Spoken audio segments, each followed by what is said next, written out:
mke wangu aliuawa na nyoka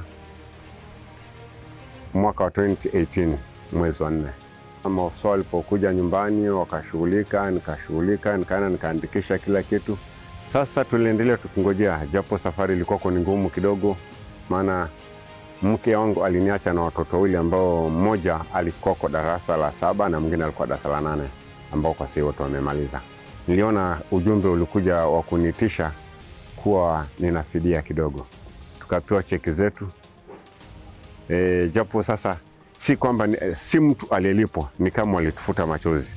Kwa hivyo nawashukuru sana kwa serikali vile imefanya, na naomba iendelee hivyo, maana imeonyesha kabisa kuwa tayari kupambana na mgogoro wa wanyama na watu. Kuonyesha hiyo ni number 1, mambo ya malipo iondoke na watu wakae salama. Hiyo pesa nitatumia kwa kuwekeza kwa ufugaji na kilimo, maana hiyo ni pesa ya familia.